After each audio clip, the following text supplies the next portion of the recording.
주님을 신뢰하는 사람은 정신적인 안정을 가집니다. 또한 감정적인 안정을 가집니다. 우리 마음이 너무 힘들 때가 있습니다. 내가 정신적으로 굉장히 어려울 때가 있고 감정적으로 뭔가 흐름이 탁탁 막힐 때가 있습니다. 극심한 스트레스를 받을 때 있습니다. 그때 우리는 어떻게 해야 됩니까? 저와 여러분은 승리할 수가 있습니다. 오늘 우리 인생에 풍랑이 몰아칠 때가 있습니다. 배멀미가 얼마나 심한지 타보신 분들 이야기하시는 거 들어보면 엄청나게 이렇게 배멀미를 심하게 하는 걸 봤습니다. 우리가 배를 타고 가는데 풍랑이 태풍이 몰아칠 때가 있습니다. 그러면요 공동적으로 뭡니까? 비틀거리죠. 지하선실에서 막 그냥 막 다 토하고 비틀거리고 악취가 막 나고 아주 심각하게 됩니다. 눈에 초점을 잃어버리고 다 흔들흔들 하게 됩니다. 근데 예수 안에 있는 사람, 하나님을 신뢰하는 사람은 비틀거리지 않습니다. 남들은 다 비틀거린다 할지라도 정말 이 정신적인 안정을 가지고 있습니다. 감정적인 안정을 가지고 있는 거예요. 사도 바울이 그랬습니다. 바울아 두려워 말라. 내가 가이사 앞에 서야 하리라. 이 말씀을 지난 밤에 들었기 때문에 풍랑이 몰아치는데도 바울은 뭘 가지고 있었습니까? 확신을 가지고 있는 거예요. 왜냐? 본인이 로마 황제 앞에 가서 복음을 전해야 된다는 사실을 알고 있었습니다. 다 흔들리는데 유일하게 흔들리지 않는 한 사람, 그게 바로 전도자 사도 바울이었습니다. 바울이 그 사람들을 모두 다 살리게 되는 겁니다.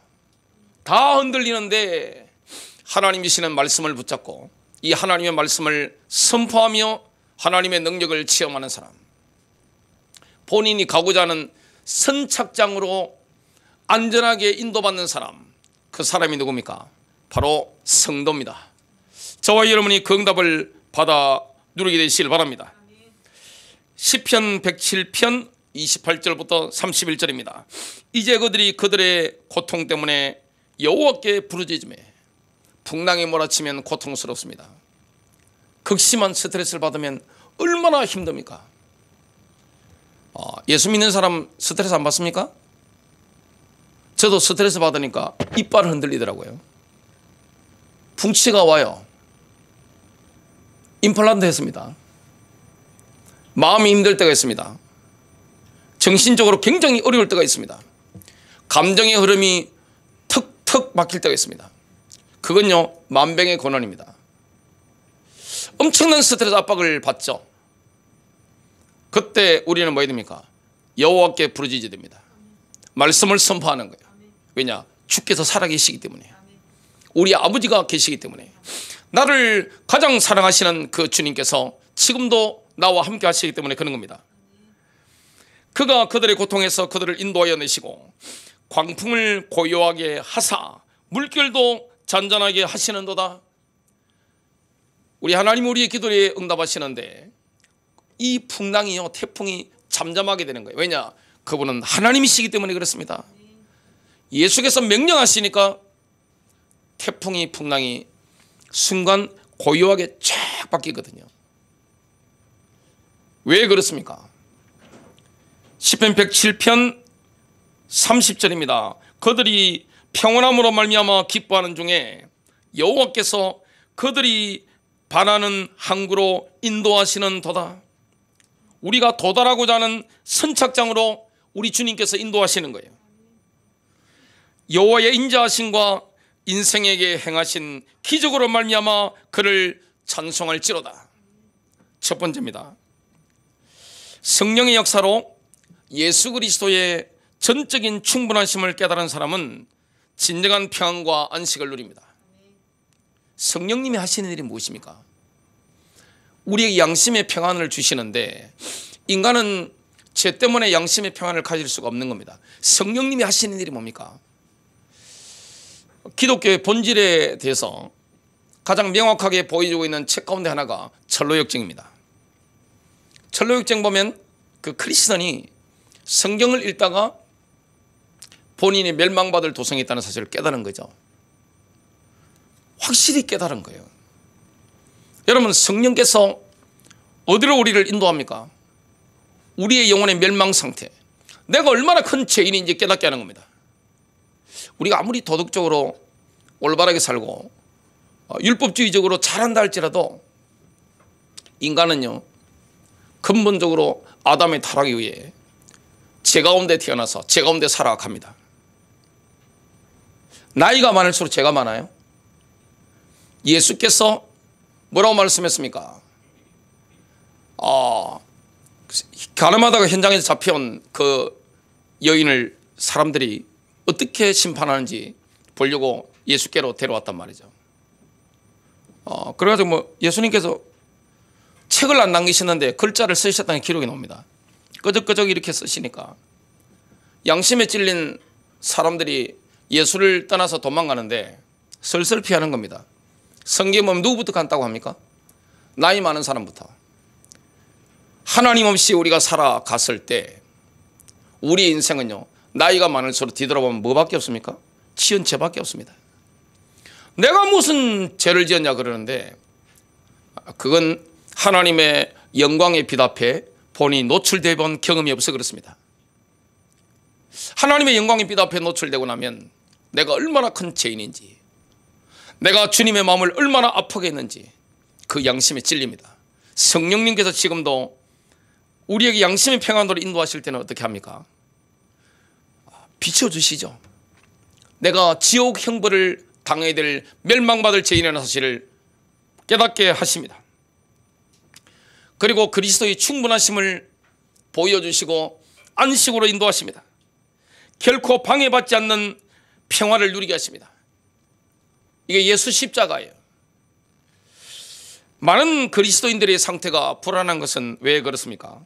그들의 마음에 그리스도의 충분하심을 받아들이지 않은 결과입니다.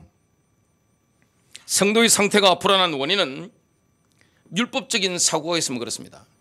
여러분, 율법주의적인 사고, 병적인 양심, 우리는 예수님의 그 하신 그 피의 공로를 의지해야 되지 병적인 양심을 가졌다, 그 신앙이 아니에요. 진짜 믿는 사람은 양심의 자유함을 누리죠. 그 예수님의 보혈의 능력. 얼굴이 환하잖아요. 이렇게 설교하면 우리 성도님들이 처음에 예배당에 들어오실 때와 나가실 때 보면 얼굴 때깔이 다릅니다. 후원합니다. 보혈의 능력을 찬양하죠. 하나님의 임재를 경험하는 거죠. 말씀의 물로 씻어 뿌리니까 어디 가운데 들어가게 되는 겁니까? 하나님의 임재 가운데 들어가게 되는 겁니다. 그러면 하나님의 영광을 경험하게 되는 것이죠. 왜 성도의 상태가 불안합니까? 그들이 그리스도께 어떤 존재인지 모르기 때문에 그렇죠. 그리고 그리스도께 우리가 어떤 의미인지 모르기 때문에 그렇습니다. 나의 가치가 얼마나 가치 있는 존재인지, 우리 주님이 우리를 얼마나 사랑합니까? 인간은요, 자꾸 윤리적인 죄를 가지고 죄를 이렇게 기준을 삼습니다. 그게 다가 아닙니다. 죄라고 하는 것은 뭡니까? 하나님의 길을 가는 것이 아니라 내 길을 가는 거예요. 우리가 진짜 영적인 양심에 살아있다면 지난 밤에 내가 하나님을 얼마나 가슴 아프게 했는지 그것 때문에 눈물을 흘려야 정상인데 우린 정상이 아니죠. 자꾸만 윤리적인 죄를 우리가 죄의 기준으로만 보기 때문에 죄가 뭔지 잘 모르는 겁니다. 우리가 얼마나 하나님 앞에 가치 있는 존재입니까? 주께서는 저와 여러분을 너무나 사랑하시기 때문에 생명을 내놓으신 겁니다. 우리와 함께 하시기 위해서, 임마누엘 하시기 위해서. 절대 이 예수 그리스도를 만나기 전에는 양심의 평안이 없어요. 하나님께서는 나의 모든 죄를 그리스도께 담당시키시고 십자가에서 제거하시고 그분의 영원한 이름이 합당한 대속을 이루셨죠. 요한복음 19장 30절입니다. 예수께서 신포도주를 받으신 후에 이르시되 다 이루었다 하시고 머리를 숙이니 영혼이 떠나가시니라. 갈보리 십자가에서 다 이루신 겁니다. 그리스도께서는 자신을 통해 제들을 정결하게 하신 후 지극히 높으신 분의 오른편에 앉으셨습니다. 히브리서 1장 1절부터 3절입니다.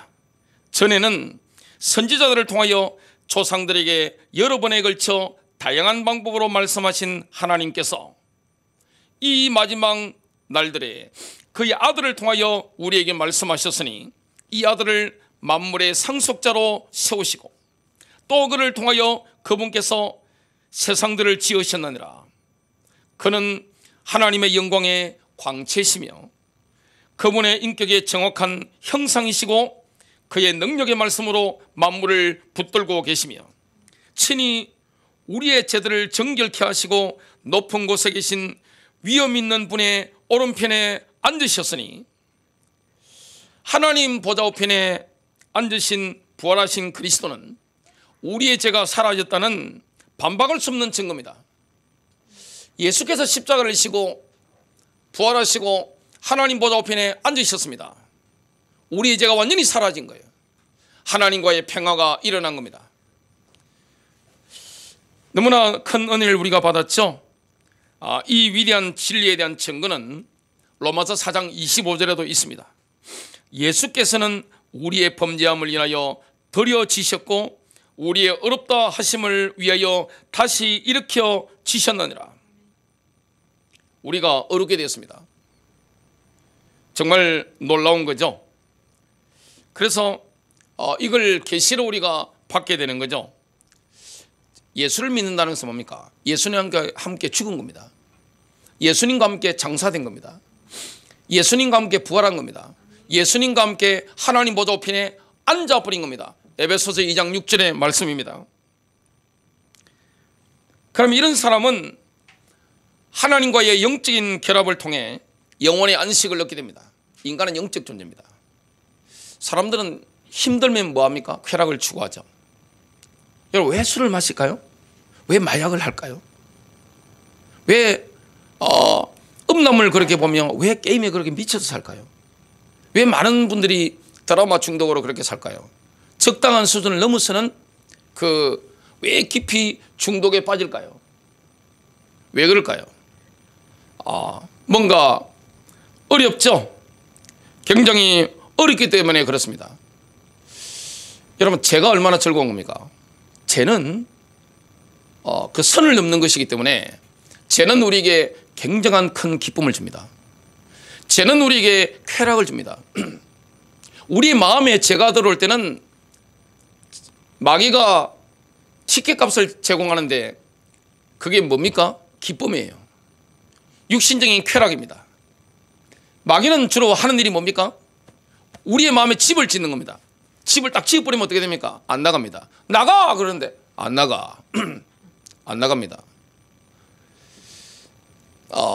이게 굉장히 어려운 거죠. 완전히 중독까지 가버리면 어떻게 됩니까? 안 나갑니다. 어디 수용소 들어가야 되죠? 병원에 들어가든지. 굉장히 어려운 거죠. 영혼의 안식이 필요합니다. 인간의 이 상태는 영적인 존재이기 때문에, 인간은 영의 존재이기 때문에 우리의 마음은 무한대입니다. 하나님으로 채워지기 전에는 절대 만족이 안 됩니다. 사람은 사람으로 만족이 안 됩니다. 쾌락으로 만족이 안 됩니다. 그 어떤 것을 아름다운 걸 보더라도 만족이 되지 않습니다. 예수 그리스도를 통해서 하나님을 만나야 됩니다. 내 양심에 그 피로 씻음 받아야 되는 것이고, 영이신 하나님을 만날 때 뭐가 따라갑니까? 과거에 있었던 그런 상처가 씻겨지는 거예요. 혹시 사별하신 분 계십니까? 자녀가 먼저 죽은 분 계십니까? 그게 어떻게 씻겨지겠어요? 그 그리움과 수많은 상처들을 씻어주는 게 누굽니까? 바로 예수 그리스도입니다. 절망의 상태에 빠져있는 사람에게 마음의 평정을 주시는 분이 누구십니까? 바로 예수 그리스도입니다. 인간 영적인 존재이기 때문에 쾌락으로는 절대 채워지지 않는 거예요. 하나님과 영적인 결합을 할 때 우리는 마음의 평정을 가지게 됩니다. 감정적인 안정을 가지게 되는 거죠. 사람들은 눈먼 소경처럼 어둠 속에서 안식을 찾아 더듬거립니다. 세상 사람들은 눈먼 속인 것 같습니다. 안식을 찾아서 뭔가 편한 게 있을까 싶어서 더듬거리죠. 성령으로 거듭난 사람의 영은 여호와의 등불이 됩니다. 그 영이 성령님으로 충만해질 때 그 영은 하나님으로부터 멀리 떨어져 어두워져 있던 인간의 내면을 밝혀줍니다. 잠언서 20장 27절입니다. 사람의 영은 주의 촛불이라. 개역개정은 이렇게 번역했습니다. 사람의 영혼은 여호와의 등불이라. 저와 여러분의 영은 하나님의 등불입니다. 뱃속에 있는 모든 깊은 부분들을 살피느니라. 성령님께서 등잔불을 채우고 영을 밝혀서 그의 온 내적 존재에 빛을 비추는 사람은 더 이상 어두운 가운데 더듬거리지 않습니다. 영이 달라진 거예요. 인간의 영은 하나님과 결합되기 전까지는 절대 안식이 없습니다. 영적으로 하나님과 결합되는 거죠. 우리의 마음의 상처를 씻어주시는 분이 누구십니까? 예수 그리스도입니다. 우리의 영혼에 한 줄기의 빛으로 다가오는 분이 누구십니까? 바로 그분이 예수 그리스도입니다. 두 번째입니다. 사자의 확신으로 안식을 주신 그리스도께서는 영원히 살아 계셔서 우리를 위하여 영원히 중보하십니다. 여러분, 사자의 확신을 가지면 양심의 평안이 있습니다. 양심에 굉장한 안식이 있는 거예요. 그 주님께서 지금도 우리를 위해 뭐하고 계시는 겁니까? 중보하시는 거예요. 우리의 배경이 되시는 거예요. 믿는 자가 언제든지 말씀을 선포하고 언제든지 기도하며 승리할 수 있도록 우리의 강력한 영적인 배경이 되는 겁니다.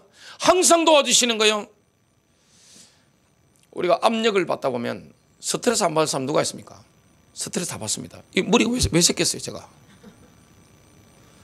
해운대에 제가 살았기 때문에 해운대 앞바다를 자주 갔습니다. 그 백사장에 조깅도 하고 동백섬에 앉아서 저녁에 보면 얼마나 그 아름다운지 몰라요. 굉장히 아름다워요. 갔다가 대낮에 어떤 예수를 안 믿는 분인데 철학자가 쓴 글이 백사장에 떨어져 있더라고요. 뭔가 싶어 제가 주워서 읽어봤습니다. 원래 유전적인 게 있잖아요. 우리 집안은 이렇게 머리가 없어지는 분은 없으시고 이렇게 머리가 새는 분들이 좀 많으신데 저는 굉장히 일찍 쟀습니다. 그분이 뭐라고 글을 적었는가 하니까 두려움. 두려움이라는 단어를 쓰더만요. 두려움. 여러분, 정말 우리가 왜 압박을 받죠? 두렵죠. 아담의 타락 이후에 하나님의 임재를 벗어난 인간의 본능이 뭡니까? 두려움이에요. 두렵죠. 염려입니다.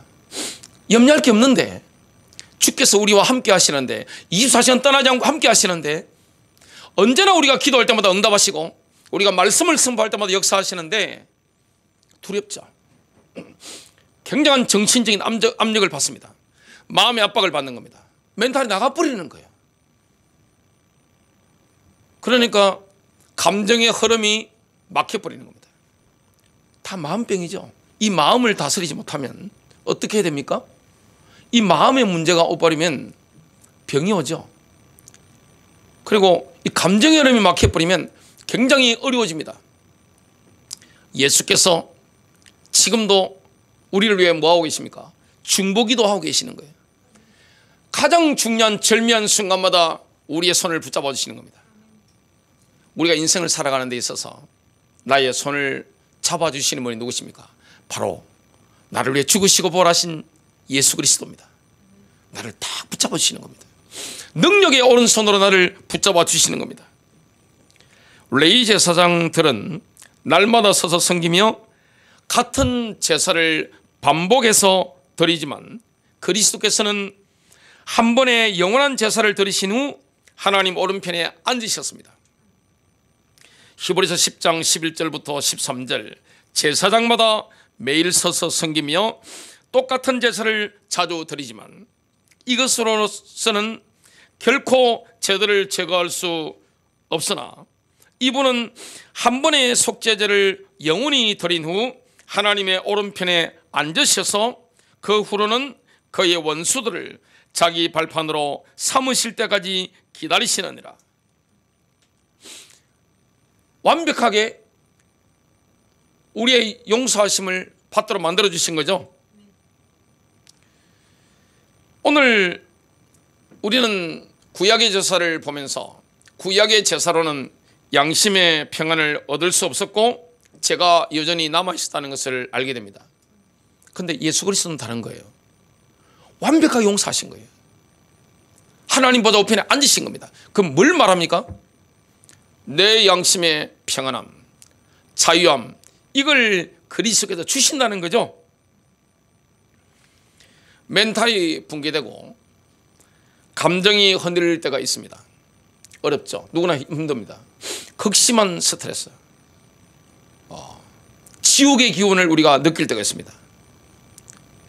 그때 천국의 기운을 느낄 수 있도록 우리를 도와주시고 우리 인생에 개입하신 분이 누구십니까?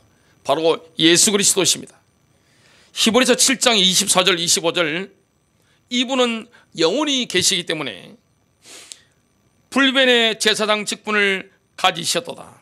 그러므로 그는 또한 자기를 통하여 하나님께 나오는 자들을 끝까지 구원하실 수 있으니 이는 그가 항상 살아 계셔 그들을 위하여 중보하심이라. 항상 살아 계셔서 우리를 위해 중보하시는 분은 누구십니까? 예수 그리스도입니다. 예수님의 보혈을 통하여 구속받은 자들은 여호와를 견고하게 의지하는 데서 오는 완전한 평강을 경험합니다. 우리 마음이 여호와를 온전히 의지하면, 중보자이신 주님을 의지하면 어떻게 됩니까? 이사야서 26장 3절부터 4절입니다. 주께서 심지가 견고한 자를 평강하고 평강하도록 지키시리니 이는 그가 주를 신뢰함이니이다. 너희는 여호와를 영원히 신뢰하라. 주 여호와는 영원한 반석이심이로다. 주 여호와는 영원한 반석이십니다. 여호와를 신뢰하라. 여러분, 하나님을 신뢰하십시오. 그러면 정신적인 안정을 찾게 됩니다. 감정의 흐름이 원활하게 되는 겁니다. 이거 안 되면 어떻게 됩니까? 병듭니다. 얼마나 인생이 어렵습니까? 여러 가지 압박으로 우리가 힘들 수 있습니다. 극심한 스트레스를 받을 수가 있습니다. 요즘 고3들 머리카락 빠지는 거 한번 보세요. 깜짝 놀랄 겁니다. 쑥쑥 빠집니다. 그냥 대학생들 쑥쑥 빠집니다. 얼마나 많은 사람들이 이 정신적으로 감정적으로 어려운지 몰라요. 멘탈이 나가서 넋이 나간 분들이 얼마나 많습니까? 좀비처럼 혼이 빠진 분들이 거리 다니면서 한번 보세요. 굉장히 많다는 사실을 보고 깜짝 놀랍니다. 우리는 뭐합니까? 주님을 바라보는 겁니다. 그분이 나의 양심에 평안을 주시는 거예요. 왜냐? 십자가 지시고 부활하시고 하나님 우편에 앉으셨습니다. 우리의 죄가 다 씻음받은 겁니다. 여러분, 병적인 양심, 이건 신앙이 아닙니다. 율법주의적인 사고, 이거는 신앙이 아니에요. 예수를 믿으면서 늘 눌려가지고 개심칠해가지고 이렇게 다니고, 그 신앙 좋은 게 아니에요. 주께서 십자가에서 완벽하게 해결하신 겁니다. 그리고 우리를 위해서 지금도 중보하고 계시는 겁니다. 그 그리스도의 연합을 누리면 되는 거예요. 날마다 그리스도와 연합을 누리는 거예요. 새벽마다, 밤마다, 낮마다 할 것 없이 꿈속에서도 그리스도와의 연합을 누리는 겁니다. 세 번째입니다. 정신적이고 감정적인 안정을 누리는 말씀을 고백하면 성령의 기름 부으심이 임합니다. 예수님께서는 그분께 와서 그의 멍에를 메고 배우는 자의 혼에 심, 즉 안식을 약속하셨습니다. 마태복음 11장 28절과 29절 30절입니다. 수고하고 묵은 짐진 자들아, 다 내게로 오라. 내가 너희를 쉬게 하리라. 주님이 우리를 쉬게 하시는데 어떻게 하면 쉼을 얻을 수 있을까요? 어떻게 하면 예수께로 가서 안식을 얻을 수가 있을까요? 그 노하우에 대해서 29절에 말씀합니다. 나는 마음이 온유하고 겸손하니. 예수님은 마음이 어떻습니까? 온유하신 분이에요. 겸손하신 분이에요. 나의 멍에를 메고 내게 배우라. 여러분, 주님과 함께 멍에를 메는 겁니다. 저는 시골 살아기 때문에 소 멍에가 뭔지 압니다. 이렇게 소 두 마리가 이렇게 가다 보면 멍에를 같이 메고 간다. 이거 맞추는 게 쉬운 게 아니에요. 예수님의 멍에를 메고 예수님과 함께 걷다 보면 어떻게 됩니까? 마음이 온유해집니다. 겸손해집니다. 예수님께서 이렇게 가자고 하시면 가면 되는 거예요. 얼마나 평안합니까? 옛날엔 제가 제 아내한테도 이렇게 하세요, 이렇게 하세요. 알겠어요? 이렇게 옛날에 이렇게 했습니다. 자녀들한테도 이렇게 하고. 요즘 많이 바뀌었습니다. 목사님 이렇게 하면 안 좋겠습니까? 하면 알겠습니다 하고 제가 맞춰줍니다. 어제도 딸이 함께 하는데 아빠 이거 했으면 안 좋겠어요? 알았어? 이렇게 불입함이 전혀 없어졌어요. 그게 하나님의 나라죠. 예수님과 함께 저와 얘는 뭐 하는 겁니까? 먹이를 메고 가는 거예요. 이 굉장히 해보면 쉬운 거예요. 자꾸 내 의지로 막 밀어붙여서 그러는 거지. 그게 힘든 거지. 예수께서 가정의 머리가 되시고 교회의 머리가 되시고 모든 인간관계의 머리가 되시는데 그 주님께 우리가 맞춰서 이렇게 함께 멍에를 메고 한 걸음 한 걸음 간다는 것은 굉장한 안식을 누립니다. 그렇게 기쁠 수가 없죠. 자유하죠. 진리를 알지니 진리가 너희를 자유롭게 하리라. 그 말씀이 이해가 됩니다. 이는 내 멍에는 쉽고 예수님의 멍에는 굉장히 쉬운 거예요. 우리가 접어서 알지만 굉장히 쉬운 거예요. 어려운 게 아니에요. 내 짐은 가벼움이라 하시니라. 주님이 우리에게 맡기는 짐이 있습니다. 이게 어려운 게 아니에요. 우리를 행복하게 만드는 거예요. 우리를 자유하게 만드는 거예요. 시편 119편 165절을 보면요, 하나님의 말씀을 사랑하는 자의 마음에는 시온으로 가는 대로가 쫙 열립니다. 거칠 것이 없는 겁니다. 주의 법을 사랑하는 자들에게는 큰 평안이 있으니 그들에게 거칠 것이 아무것도 없으리다. 마음이 평안하죠? 그 누구도 우리를 넘어뜨릴 수가 없는 겁니다. 어디서 모든 게 결정납니까? 우리 마음이죠. 마음에서 모든 게 다 결정나는 거죠. 잠언서 4장 22절 23절 말씀처럼 내 마음이 누구의 지배를 받아야 됩니까? 주님의 말씀이죠. 소망의 근원이신 하나님께서는 우리가 계속 믿을 때 우리에게 기쁨과 평안으로 충만하게 하신다는 것을 로마서 15장 13절이 말씀합니다. 이제 소망의 하나님께서 너희를 모든 기쁨과 평강으로 믿음 안에서 충만케 하시어 성령의 능력으로 소망이 넘치게 하시기를 원하노라. 영적 전쟁에 있어서 가장 격렬한 전쟁터가 어딜까요? 우리의 마음입니다. 인간의 마인드예요. 마음을 막 흔들어 놓는 거예요. 여러 가지 압박을 받을 때 마음이 흔들리지 않고 내 마음이 주님을 바라본다면, 하나님의 말씀을 선포하면서 믿음으로 걸어가면 성령의 기름 부으심을 경험하게 되죠. 하나님의 임재를 경험하게 됩니다. 느끼잖아요. 성령으로 내 마음이 가득 찬다는 걸 느낍니다. 얼마나 평안합니까? 얼마나 자유합니까? 고린도서 10장 4절 5절 우리의 전쟁 무기는 육신에 속하지 아니하고 하나님을 통해 강력하여 강한 요새들도 무너뜨리느니라. 우리는 상상하는 것과 또 하나님을 아는 것을 대적하여 스스로를 높이는 모든 높은 것을 무너뜨리고 모든 생각을 사로잡아 그리스도께 순종하게 하며. 빌립보서 4장 6절 7절 보면요, 하나님의 평강을 누리는 비결을 말씀합니다. 아무것도 염려하지 말고 다만 모든 일에 기도와 간구로 너희 구할 것을 감사함으로 하나님께 아뢰라. 그리하면 모든 지각에 뛰어난 하나님의 평강이 그리스도 예수 안에서 너희 마음과 생각을 지키시리라. 빌립보서 4장 8절과 9절을 보면요, 평강의 하나님의 임재를 누리는 길이 나옵니다. 끝으로 형제들아, 무엇이든지 참되며 무엇이든지 무엇에든지 경건하며 무엇에든지 옳으며 무엇에든지 정결하며 무엇에든지 사랑받을 만하며 무엇에든지 칭찬받을 만하며 무슨 덕이 있든지 무슨 기림이 있든지 이것들을 생각하라. 너희는 내게 배우고 받고 듣고 본바를 행하라. 그리하면 평강의 하나님이 너희와 함께 계시리라. 하나님의 말씀을 마음으로 믿으면 안식으로 들어갑니다. 정말 말씀이 믿어지면요, 초급하지 않습니다. 안달하지 않는 겁니다.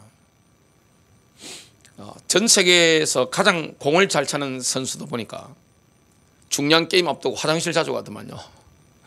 예. 긴장하거나 막 하면은 힘들고 하면 저절로 이 화장실 자주 가게 되잖아요. 자꾸 소변이 마렵고 막 그렇잖아요.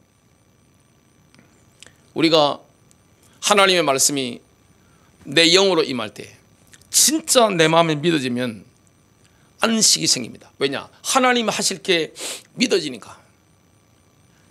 그와 반대로 하나님의 말씀을 불신하는 사람은 끝까지 고집을 부립니다. 안 믿어지는 거죠. 히브리서 4장 9절부터 11절입니다. 그러므로 하나님의 백성에게는 한 안식이 남아있도다. 그분의 안식에 이미 들어간 자는 또한 하나님께서 자신의 일들을 거치신 것 같이 이미 자기 일들을 거쳤느니라. 그러므로 우리가 저 안식에 들어가도록 힘쓸지니 이것은 아무도 그 믿지 아니하던 동일한 분을 따라 넘어지지 아니하게 하려 함이라. 왜 이스라엘 백성들이 광야에서 넘어졌습니까? 안 믿는 거예요. 안 믿는 거예요. 고집을 자꾸 부리는 거예요. 얼마나 마음이 힘들겠어요. 안 믿어지는 만큼 힘든 게 어디 있습니까? 굉장히 힘들어요. 감정도 힘들고. 결론적으로 디모데후서 1장 7절을 보면요, 성령님은 어떤 분일까요? 하나님께서는 우리에게 두려움의 영을 주지 아니하시고 권능과 사랑과 건전한 생각의 영을 주셨느니라. 두려움의 영을 받은 게 아니에요. 신자들은 권능의 영을 받은 겁니다. 마음이 꽉 차죠. 확신이 있습니다. 다 풍랑이 와서 과음을 지르고 두렵다고 하는데 사도 바울은 뭐합니까? 기도하면서 안식을 누리죠. 바울아 두려워 말라. 내가 가이사 앞에 서야 하리라. 예수님의 음성을 직접 들은 거죠. 그러니까 멘탈이 다른 거예요. 감정적으로 어떻습니까? 원활한 거죠. 초급하지 않습니다. 평안한 겁니다. 오늘 여러분 얼굴을 한번 보십시오. 나가서 얼굴 보시면 막 초급하고 편안하고. 요즘 정치하는 분들 얼굴 한번 보세요. 와, 굉장히 어렵구나. 지옥의 그 기운을 저렇게 세게 받을 수 있구나, 그런 생각을 했습니다. 너무너무 어렵다는 게 뭐 그분의 말보다는 얼굴 딱 보면 보이잖아요. 성령님은 어떤 분입니까? 예수께서 부활 성천하신 이후에 다 이루신 이후에 우리에게 보내주신 그 성령님, 내 안에 계신 성령님은 어떤 분입니까? 요한복음 14장 27절입니다. 평안을 너희에게 끼치노니 곧 나의 평안을 너희에게 주노라. 내가 너희에게 주는 것은 세상이 주는 것과 같지 아니하니라. 너희는 마음에 근심하지도 말고 두려워하지도 말라.